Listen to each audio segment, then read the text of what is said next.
Welcome friends, প্রত্যেককে স্বাগত আমাদের ইউটিউব চ্যানেলে।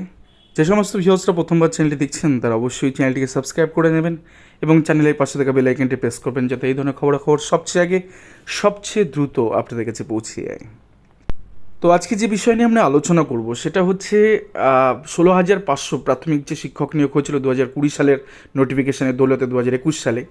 সেখানে একটি মামলা দায়ের হয়, প্রায় 1057 জন পিটিশনার সেই মামলা দাখিল করেন এবং সেক্ষেত্রে তারা অধিকাংশই জেনারেল প্রার্থী এবং তাদের দাবি যে 16,500-তে যে 7,081 আনরিজার্ভ সিট বা জেনারেল সিট বা ওপেন ক্যাটাগরি সিট, সেখানে প্রায় 2400 মতন প্রার্থী এমন আছেন যারা কোথাও গিয়ে যে টেটের যে রিল্যাক্সেশন অর্থাৎ টেটে 90-এর নিচে পেয়ে, অর্থাৎ 83 থেকে 90 বা 82 থেকে 90 89 পর্যন্ত যারা নাম্বার পেয়েছেন, অর্থাৎ যারা একবার রিল্যাক্সেশন পেয়েছেন, তারা কোনো ক্রমে জেনারেল সিটে বা আনরিজার্ভ সিটে ঢুকতে পারবেন না। তো এই 16,500 রিক্রুটমেন্টের ক্ষেত্রে প্রাথমিক শিক্ষা পর্ষদ প্রায় 24 মতন এমন প্রার্থী আছে যাদেরকে যারা 90 নিচে পেয়েছেন, বাট তারা আনরিজার্ভ বা জেনারেল সিটে বা 781 সিটে তারা ঢুকেছেন। এই অর্থে জেনারেল পিটিশনাররা মামলা দায়ের করেন এবং সেই মামলায় কিন্তু আজকে একটি জাজমেন্ট দিয়েছেন জাস্টিস অনিরুদ্ধ বোস স্যার। সেটা বিষয় নিয়ে আজকে আমরা আলোচনা করবো। কতদিনই আপনাদের জানিয়েছিলাম এই বিষয়টা, এবং এই সাথে 16,500 তার কোনো বিএড প্রার্থীর নিয়োগ নয় এমনটাই অবজারভেশন উঠে এসেছে এবং 32,000 শিক্ষকদের যারা এই চাকরিযোগ্য শিক্ষক যারা রয়েছেন তাদের কিন্তু সুদিন আসতে চলেছে। কেন বলছি এই কথাগুলো, আপনাদের সরাসরি নিয়ে যাবো। তার আগে আপনাদের দেখাই এই সেই মেধা তালিকা যেটা কিনা টেট 2014 থেকে দ্বিতীয় দফায় 16,500 নিয়োগের বিজ্ঞপ্তি প্রকাশিত হয়। সেখানে আপনারা দেখতে পাচ্ছেন বাংলা মিডিয়াম আর ক্যাটাগরি আনরিজার্ভ, কাস্ট হচ্ছে জেনারেল, ভ্যাকান্সি 7,081টা, যেখানে গিয়ে একজনের নাম আমি বলে দিচ্ছি, Pranab Kumar Ghosh, rank third holder বা এরকম সামথিং আজকে আর্গুমেন্টের সময় উঠে আসে। তিনি একজন ওবিসি বিপ্রার্থী, তিনি টেটে 90 পান, অর্থাৎ টেটে 89 পেয়েছেন, কিন্তু তাকে দেখা যাচ্ছে আনরিজার্ভ সিট বা জেনারেল সিটে তিনি উঠে এসেছেন বা প্রাথমিক শিক্ষা পর্ষদ করেছে। এই 7,081-র মধ্যে যারা পিটিশনাররা মামলাটি দায়ের করেছেন তাদের প্রায় 2400 প্রার্থী কেমন খুঁজে পেয়েছেন অ্যাজ পার দ্য ব্রেকআপ 28/11/2022 তারিখের ব্রেকআপ হিসাবে মিলিয়ে। তো সেখানে গিয়ে এই প্যানেল এবং ব্রেকআপ মিলিয়ে তারা প্রায় 24 জনকে আইডেন্টিফাই করেছে যারা এই 7,081-র মধ্যে আর সংরক্ষিত প্রার্থী, ওবিসি বি বা এসসি বা এসটি প্রার্থী যারা কিনা টেটে 90 নিচে পেয়েছেন, তারা কিন্তু এই লিস্টে বা এই আনরিজার্ভ সিটে বা জেনারেল সিটে ঢুকেছেন।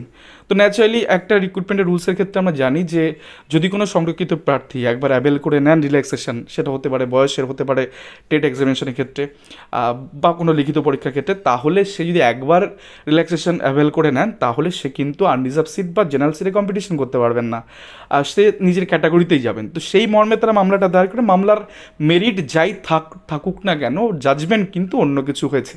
টোটাল মামলাটাকে ডিসমিস করে দিয়েছে। প্রায় 1,057 জন পিটিশনার করা মামলা আজকে কিন্তু খারিজ করে দিলেন জাস্টিস অনিরুদ্ধ বোস স্যার। খারিজের পিছনে কী কী কারণ রয়েছে সে সম্পর্কে বলবো, বাট তার আগে একটা কথা আপনাদের মনে করে দিই, আইনের অনেক ফাঁক থাকে, আমরা কথাটা শুনেছি, এবং ওস্তাদের মাস শেষ পাতে এটাও আমরা শুনেছি। তো পর্ষদের হয়ে যিনি আজকে সওয়াল করেছেন senior advocate Subir Sanyal sir, তো ওস্তাদের মার শেষ পাতে এটা ওনার সাথে খাটে এবং আইনের যে ফাঁক রয়েছে সেই ফাঁক দিয়ে কী আর্গুমেন্ট করেছে সে বিষয়ে অনলাইনে আপনারা পেয়ে যাবেন। তবু একটু বলে দিই। প্রথম কথা হচ্ছে একাধিক প্রায় 3 ঘন্টা প্রায় শুনানি চলে, 3 ঘন্টা পর্ব ধরে 2 হাফে এই ম্যাটারটা চলে এবং কোথাও গিয়ে এমন একটা সময় চলে আসে যেখানে রিপ্যানেল বা রিকাস্ট করার কথা উঠে আসে, ইভেন প্যানেল খারিজ করার কথা উঠে আসে। বাট ম্যাক্সিমাম টাইম মানে 95% টাইম পিটিশনারদের অ্যাডভোকেট কথা বলেন, জাস্ট 5% সময় সুবীর সান্যাল স্যার নিয়েছিলেন এবং রীতিমতন ফু দিয়ে উড়িয়ে দিয়েছেন এত আর্গুমেন্টগুলোকে। তো 16,500-তে তিনি যখন দাঁড়ালেন তখন তিনি শুরু করলেন যে স্যার আমার 4টি পয়েন্ট বলার আছে, 3 থেকে 4টি পয়েন্ট, বাট একটা পয়েন্ট বলার পরে মামলা ডিসমিস বা খারিজের দিকে এগিয়ে গেছে। তো কী সেই পয়েন্ট, সেগুলো অবশ্যই আপনাদের জানাবো। তো নাম্বার হচ্ছে 3929, একটা রেস্ট অফ ভ্যাকেন্সি 16,500-তে, যেখানে গিয়ে আলী হাসান মণ্ডলের করা মামলা সিঙ্গেল বেঞ্চে তাদের পিটিশনের মূল মামলাকারীদের চাকরি অর্ডার হয়। দেন ডিভিশন বেঞ্চে যায় যেখানে সকল টেট পাসদের 2014 টেট পাসদের থেকে নিতে বলা হয়। দেন পরবর্তীতে সুপ্রিম কোর্টে মামলা খারিজ করে দেয় এবং সেক্ষেত্রে 2-3টে পয়েন্ট সেখানে উঠে আসে যে প্যানেল এক্সপায়ার করে গেছে নাম্বার 1, এই 3929 সুপ্রিম কোর্টের মামলার কথা বলছি। এবং সেক্ষেত্রে ঋষিকেশের বেঞ্চে সম্মত এই মামলাটা ছিল। তো সেক্ষেত্রে ফার্দার যে এই যে রেস্ট অফ ভ্যাকেন্সি, এটার ক্ষেত্রে এই রেস্ট অফ ভ্যাকেন্সিটা পরবর্তী রিক্রুটমেন্টে ক্যারি ফরওয়ার্ড করে সেখানে নিয়োগ দেওয়া হয়ে গেছে।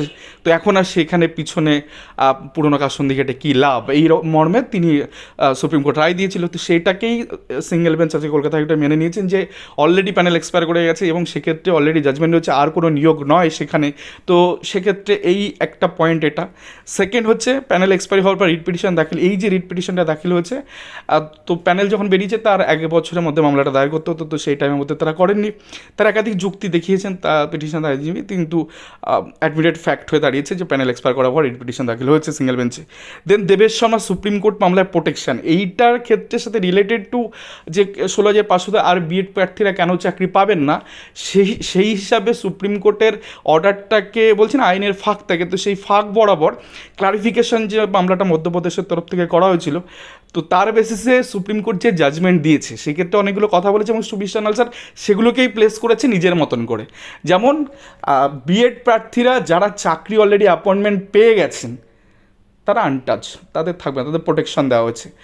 কিন্তু যারা পায়নি তাদের ক্ষেত্রে আর এই মুহূর্তে বিএড প্রার্থীরা যেহেতু কোয়াস্ট করেছে ওই এনসিটি নোটিফিকেশন 2018-কে, তো এখন আর কোনোরকমভাবে বিএড প্রার্থীরা আর প্রাথমিকে নিয়োগে অংশ নিতে পারবে না, কারণ টোটাল নোটিফিকেশানটি কোয়াস্ট হয়েছে এবং যারা পেয়ে গেছে তারা প্রোটেকশন তাদেরকে দিয়েছে, বাট যারা পায়নি তাদের কোনো প্রোটেকশন সুপ্রিম কোর্ট দেয়নি। তো সেই হিসাবে যেহেতু এনসিটি নোটিফিকেশান কোয়াস্ট হয়ে গেছে, তো সেক্ষেত্রে আর কোনো বিএড প্রার্থী এই 16,500 বা যে কোনো রিক্রুটমেন্ট আর পাবেন না, এইটাই সুবিশাল স্যার বোল্ড আকারে এটা বলেছেন আজকে কোর্টে, এবং সেটা কোর্ট অ্যাডমিটেড ফ্যাক্ট হিসেবে এটাকে রেখে দিয়েছে।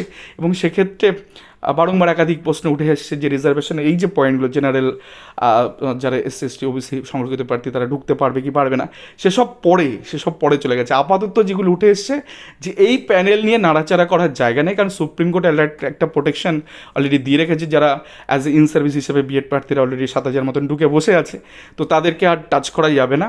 আর সেকেন্ড হচ্ছে যেহেতু এনসিটি নোটিফিকেশন 2018 কোয়াস্ট, তো নতুন করে আর কোনো অ্যাপয়েন্টমেন্ট বিএড প্রার্থীকে দেওয়া যাবে না। এটা সুবিশাল স্যার বেশ ভালো রকমভাবে আজকে প্রেজেন্ট করে কিন্তু মোটামুটি এই রিট পিটিশনটা এই কিছু কিছু কারণের জন্য কিন্তু টোটালি কিন্তু ডিসমিসড, অর্থাৎ খারিজ করে দিয়েছে। ডিসপোজ অফ নয়, ডিসমিস করেছেন, অর্থাৎ মামলাটা খারিজ করে দেওয়া হলো জাস্টিস অনিরুদ্ধ বোসের বেঞ্চে। তো এর সাথে আরেকটা বিষয় উঠে আসে, যদি কোনো স্টেট অথরিটি তারা যদি একবার নিয়োগ করে দেন সেক্ষেত্রে কিন্তু যাই হোক না কেন, যত ইরেগুলারিটি সামনে আসুক না কেন, সেক্ষেত্রে এই কোর্টের অবজারভেশন যে তাদের চাকরি কিন্তু আর সেই অর্থে টার্মিনেট করা যেতে পারে না, তো এমনটা কিন্তু অবজারভেশন রেখেছেন। সেক্ষেত্রে এই আর্গুমেন্টে বা যদি অর্ডার কপিতে এই কথাগুলো উঠে আসে তাহলে সেক্ষেত্রে কিন্তু 32,000 ইন সার্ভিস টিচার যে কারণের জন্য বাতিল হয়েছে আমি জানি না, এই মামলার রেসপেক্টেও কিন্তু অনেকগুলো জিনিস তাদের হাতে অস্ত্র উঠে আসবে এবং যেগুলোতে কিন্তু আগামী দিনে তাদের সুদিন আসতে পারে বলে মনে হচ্ছে। তো আপাততভাবে যেটুকু নির্যাস তাতে করে এটুকু পরিষ্কার, একবার যদি কেউ চাকরি পেয়ে যায় তার চাকরি কিন্তু যাওয়াটা খুবই মুশকিল। যেখানে এই মামলায় কিন্তু এগুলো অ্যাডমিটেড ফ্যাক্ট যেগুলো হয়েছে, রিজার্ভেশনে এই জিনিসগুলো গাফিলতি হয়েছে, কিন্তু তারপরেও ওগুলোতে কিন্তু আর টাচ করা গেল না। তো এটা কিন্তু 32,000 ইন সার্ভিস টিচারদের ক্ষেত্রে বিষয়টা তাই দাঁড়াবে। তো দেখা যাক কী হয়।